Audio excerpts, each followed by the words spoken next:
महाराज, जैसे भगवान ने गजेंद्र को ग्रह के कष्ट से मुक्त किया, वैसे ही महाभारत में आपने देखा होगा 5 पांडव थे।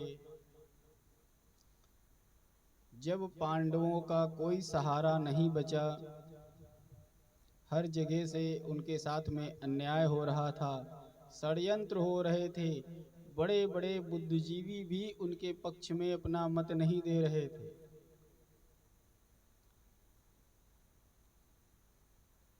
तो महाराज भगवान को स्वयं आना पड़ा। धर्मो विवर्धति युधिष्ठिर कीर्तनेना, पापं प्रणश्यति व्रकोदर कीर्तनेना, शत्रुर्विनश्यति धनंजय कीर्तनेना, माद्रीसुतो कथयतां न भवन्ति रोगाः।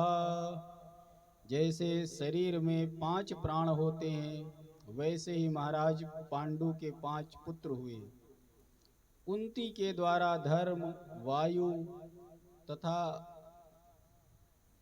इंद्र के अंश से क्रमशः युधिष्ठिर, भीम और अर्जुन, और माद्री के द्वारा अश्वनी कुमारों के अंश से नकुल और सहदेव का जन्म हुआ।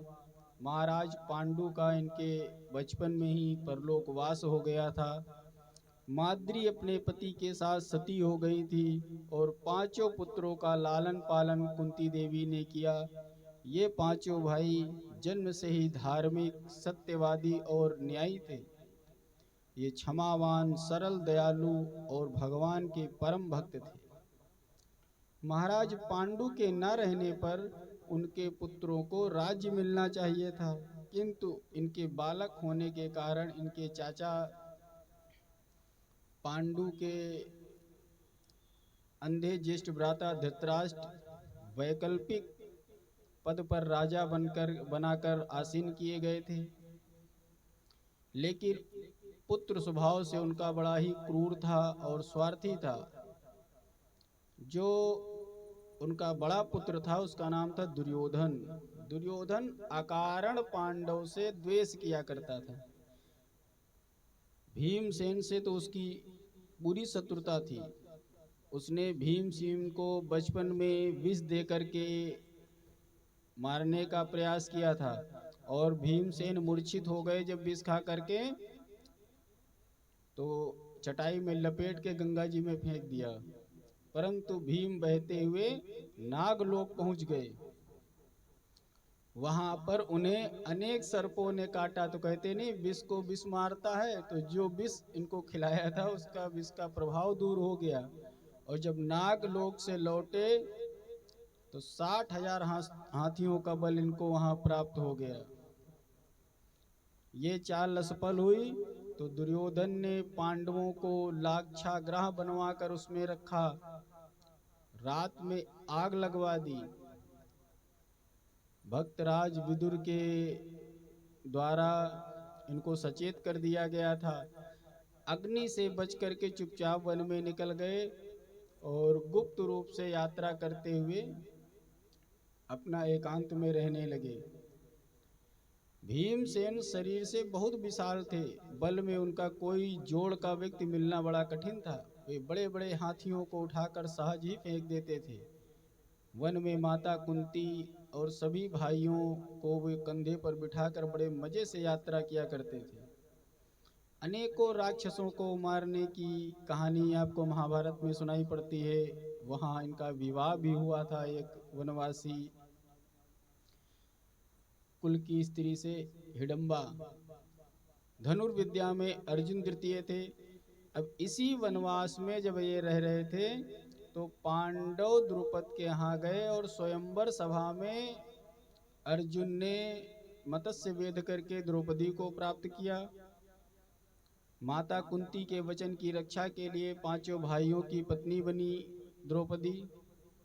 धृतराष्ट्र ने समाचार पाया तो विदुर के समझाने से हस्तिनापुर बुलवा लिया और समझौता हुआ कि भाई ये भी घर के राजकुमार हैं, इनको भी राज्य दिया जाए। तो आधा राज्य बांटा गया। तो जो ऊसर बांगर खांडव प्रस्थ था वह राज्य पांडवों को दिया गया। लेकिन भगवान की कृपा जब होती है तो चाहे ऊसर मिले, चाहे बांगर मिले या खंडेर मिले, और भगवान की कृपा से बहुत महान विशाल इंद्रप्रस्थ राज्य तैयार हो गया। युधिष्ठिर ने विधिवत पूजा पाठ आदि करवाए, एक राजसूय यज्ञ रखा, और उस राजसूय यज्ञ में बड़े बड़े राजेश्वर आए। युधिष्ठिर का इसका कोई अहंकार नहीं था। सभी झंडे युधिष्ठिर को सम्राट, मतलब जो सभी राज्यों के झंडे युधिष्ठिर के आगे झुक गए थे। जो नहीं झुके तो अर्जुन और भीम के बल ने सबको झुका दिया। अपने भाइयों सहित इन्होंने भगवान श्री कृष्ण की अग्र पूजा करी थी, और जब अग्र पूजा की, उनके चरण पखारे, तो इन्हीं के बुआ का लड़का एक और था शिशुपाल, भगवान श्री कृष्ण की बुआ के लड़के, ये लोग भी लगते थे। तो उसने विरोध किया, भगवान को नीच गाली वाली दी खूब कि यादव कुल के इनको अग्र पूजा क्यों। अग्र पूजा का मतलब हुआ देवता बनाना सबसे प्रथम पुरुष। अब महाराज उसका वध हुआ। इधर दुर्योधन से पांडवों का वैभव देखा नहीं जा रहा था। अब एक दिन अपने मामा शकुनी के समझाने पर युधिष्ठिर को अपने राज्य में निमंत्रण दिया, क्योंकि जब राजसूय यज्ञ हुआ था तो सारे कौरव वंश के, दुर्योधन के माता पिता सब लोग आए थे, बड़े अच्छे से शामिल हुए। तो बोले हमारे यहाँ कभी आना। तो इनको बुलाया। तो प्राचीन काल में 3 तरीके से राजाओं का मनोरंजन होता था, और वो बड़ा खतरनाक भी होता था। एक विवाह संधि होती थी, एक युद्ध के द्वारा राज्य बनाना, एक जुआ खेला जाता था। तो जुए में निमंत्रण मिलने पर उसको स्वीकार करना न करना उसकी इच्छा पे माना जाता था। तो महाराज पांडवों को जुआ खेलने के लिए निमंत्रण किया। धर्मराज महाराज युधिष्ठिर ने धृतराष्ट्र की आज्ञा से जुआ खेलना स्वीकार कर लिया। तो जैसे कैसे होते नहीं है कि भाई भाई घर में जब कभी खेलने बैठो, पत्ता उठा लो, चलो मजाक मजाक में 1 गाड़ी लग गई, 2 गाड़ी लग गई, 3 गाड़ी लग गई, ये बीघा जमीन लग गया, इतने रुपए लग गए। तो महाराज जुए में जब युधिष्ठिर सब हारते चले जा रहे थे, तो जब बात आई वापस करने की, तो दुर्योधन खड़ा हो गया, कहने लगा ये क्षत्रियों की नीति कहाँ होती है। यहाँ पर बैठा हुआ कोई भी बता दे कि जुए में हारा हुआ साम्राज्य वापस होता है। अब इस समय महाराज धृतराष्ट्र भी मौन हो गए, भीष्म पितामह भी मौन हो गए, अन्य गुरु आदि भी सब मौन हो गए कि भाई जुआ तो हुआ, जुए में हारे।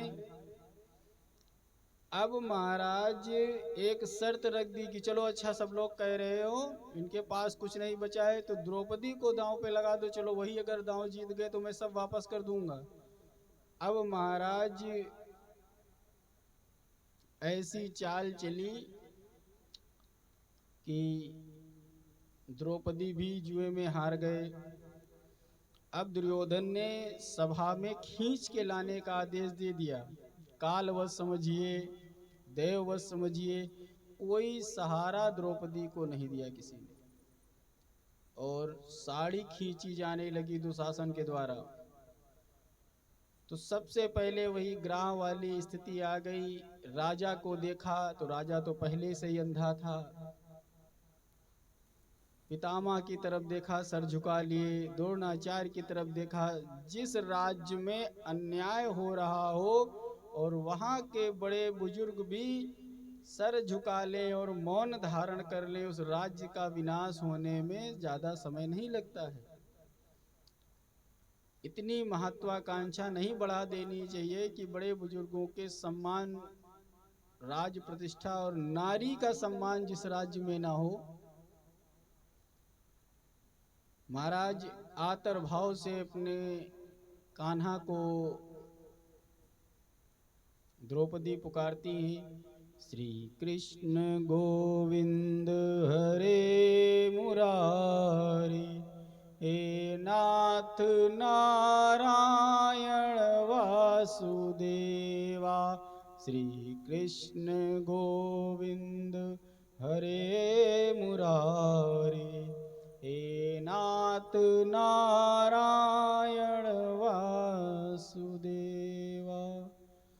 तुम्ही हो साथी तुम्ही सहारे, कोई न अपना सिवा तुम्हारे।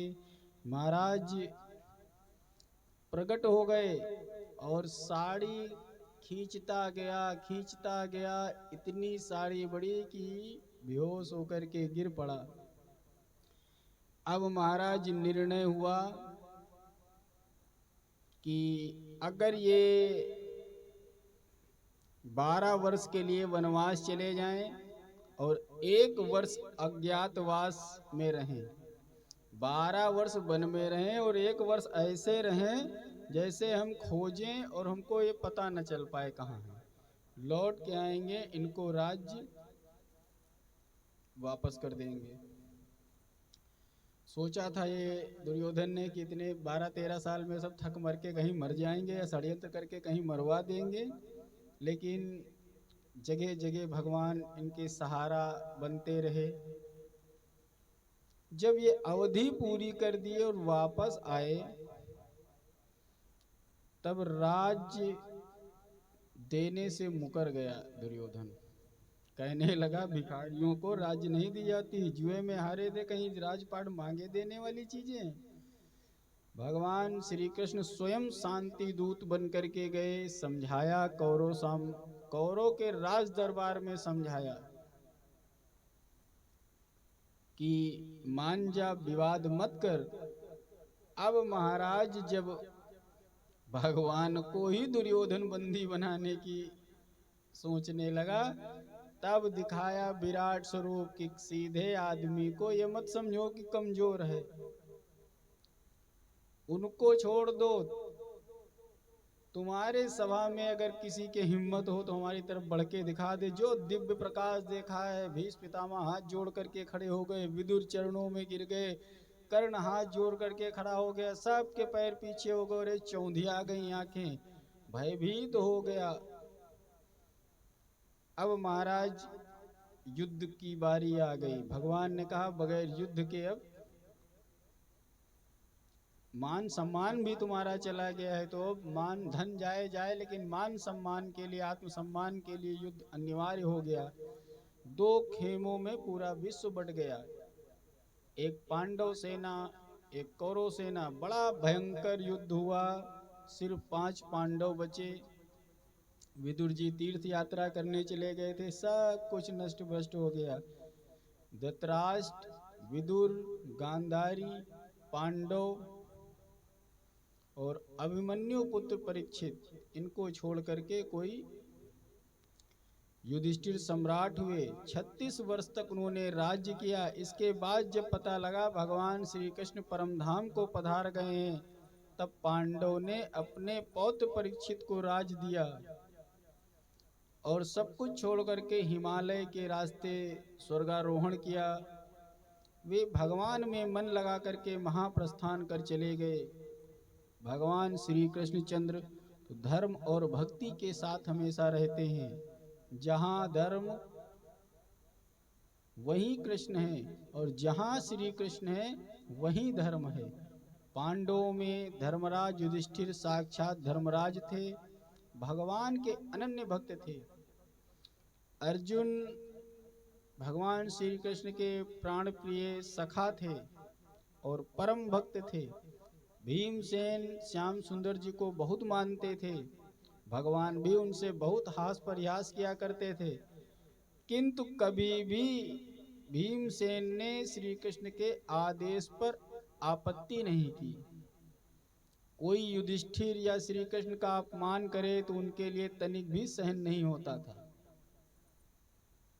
जब राजसूय यज्ञ में शिशुपाल श्री कृष्ण चंद्र को अपशब्द कह रहा था, शिशुपाल क्यों गाली दे रहा था, वो खड़े थे, भगवान सुने करते थे। कहते हैं शिशुपाल जब जन्म लिया था तो बड़ा भयंकर था, इसके चार चार भुजाएं, बड़े बड़े दांत। तो ऋषियों ने बताया ये हाथ झड़ जाएंगे, जिसकी हाथ में जाएगा उसके हाथ इनकी मृत्यु होगी, तो ये सज्जो कोई आवे शिशुपाल की माँ उसको गोद में दे दें। तो कहते हैं जब भगवान एक दिन देखने गए तो भगवान के गोद में दे दिया, वैसे ही इसके हाथ झड़ गए। तब बुआ रोने लगी, कहने लगी क्या कन्हैया तुम मेरे लड़के को मारोगे? तो कहने लगे देखो कोई किसी को नहीं मारता है, कोई किसी को मारता वारता नहीं है, लेकिन अब विधि का विधान ही ऐसा होगा और मारना पड़ जाए तो बुआ इसके लिए क्या कर सकते हैं। तो रोने लगी। तो कहने लगी बुआ सुनो, भगवान कृष्ण बोले सुनो बुआ, एक गलती पर मैं प्राण दंड दे देता हूं, लेकिन मैं आपके पुत्र की 100 गलतियां माफ करूंगा। और ये भी सुन लो, ये नहीं कि हम अनजाने में माफ करेंगे, जानबूझ करके सभा में इसकी 100 गलतियां माफ करूंगा और 100 गलती के होते 99 पर फिर सचेत दे कर दूंगा कि अब रुक जा। अगर बुआ ये तब भी नहीं माना तो कहीं हाँ तब ठीक है। तो शिशुपाल की माँ से कहा कि 100 गलतियां 99 गलतियां माफ करूंगा, फिर एक बार चेतावनी भी दूंगा, अगर ये फिर ऊपर आगे बढ़ते चले गए तो आप बताइए क्या ये क्षमा करने योग्य है? तो बोले नहीं, इतना वरदान बहुत है, 100 गलती कौन कर डालेंगे तुम्हारे प्रति वासुदेव, इतना मूर्ख थोड़ी है। और ये महाराज जैसे ही कृष्णचंद्र को सिंहासन पर बैठे देखा तो ये लगातार गाली देते चला गया भगवान को। और जब 99 हुई तब भीम मारने को उद्यत हुए, वहां कर्ण ने भी विरोध किया, सबको बुरा लगा। अंतर मन से दुर्योधन बड़े प्रसन्न हो रहे थे, सब लोग हाथ मींच रहे थे, सबकी तरफ बलराम दौड़े, अभी इसको पटक के मार रहा हूं। भगवान ने कहा रुके रहो, सब कुछ होगा। जैसे ही 99 गालियां हो चुकी तब कहा शिशुपाल ठहर जा, अब तुम्हारी गलती जीवन की आखिरी गलती होगी। तब भी क्या कहा, मैं कोई ग्वाल बालों से गडरियों से डरने वाला हूं क्या जो तुम हमें धमकी दे रहे हो? इतनी देर से कुछ नहीं कर पाए तुम, एक गाली नहीं 10 गाली और। जैसे सुदर्शन चक्र प्रकट हो गया और सर काट करके गिरा दिया। कहते हैं जब सुदर्शन चक्र कटा तो उस समय थोड़ा सा भगवान की उंगली में लग गया अपनों का। तो उस समय द्रौपदी ने अपनी चीर फाड़ करके, मतलब चीर यानी कपड़े को फाड़ करके साड़ी को, और भगवान की कृष्ण की उंगली में तो जो बोया था ना कपड़ा, वही जब साड़ी कितनी जो भगवान को अर्पण करोगे इतना तो देते हैं करोड़ों गुना। तो थोड़ी सी चिट के बदले आज दुर्योधन साड़ी खींचते खींचते जो है बेहोश हो गया। पांडवों की भक्ति की कोई प्रशंसा कर ही नहीं सकता है, कितनी मतलब प्रशंसा के शब्द ही नहीं है जितनी भक्ति करते थे। जिनके समझ लो प्रेम वश कितना वो मानते थे पांडवों को कि उनके लिए वे दूत भी बन जाते थे, उनके हर संकट में खड़े होते थे। और अपने प्रिय सखा मतलब इतना मित्र वत्सल भी हैं कि कोई द्वारिकाधीश होकर के रथ हाँकने की ड्यूटी लेगा, रथ हाँकने तक को तैयार किया। रथ हाँका हतोत्साहित हो गए तो कहते लौट आओ। तो बीच सभा में खड़े हुए थे, अपनों को देख करके भावुक हो गए अर्जुन। तब कहने लगे भैया अब ये भावुक होने का समय नहीं है। जब पहले था तो हाँ नाम में सब मामला निपट जाता, अब तो कायरता का परिचय हो जाएगा। तो गीता का ज्ञान दिया और अपने विराट स्वरूप के दर्शन कराए। महाराज कोई कहता है इस समय भगवान कहाँ थे, तो सुनिए, जुआ खेलते हुए कोई आदमी जब बुराई करने लगता है तो भगवान को याद करता है। अगर ये द्यूत क्रिया में भी भगवान को उधर से कह रहे थे, शकुनी कह रहा था कि दुर्योधन की तरफ से 5 से शकुनी फेंक रहा था, उस समय याद करते कि हमारी तरफ से भगवान पास से फेंक देंगे। तो जब भगवान चाल चलते तो कोई हराने वाला, लेकिन जो भगवान करवाना चाहते हैं वही करवाते हैं, वही तुम हम करते हैं। महाराज हर कार्य को बड़ी आज्ञा मान करके पांडव पूरा करते थे भगवान का। और मनसा वाचा कर्मणा, जब द्रौपदी को स्वीकार करने की बात आई तब भगवान कृष्ण ने ही समझाया तो पांचाली बनी। भगवान में भक्ति होना और भगवान के प्रति संपूर्ण रूप से आत्मसमर्पण कर देना, यही धर्म का लक्ष्य है। यही बात, यही आत्मनिवेदन पांडवों में था और इसी से हमेशा भगवान श्री कृष्ण श्याम सुंदर उन्हीं के पक्ष में रहते थे और पांडवों की इसी कारण हर जगह विजय होती थी और इसी धर्म से भक्ति हुई। श्री राम जय राम, जय जय राम, श्री राम जय राम।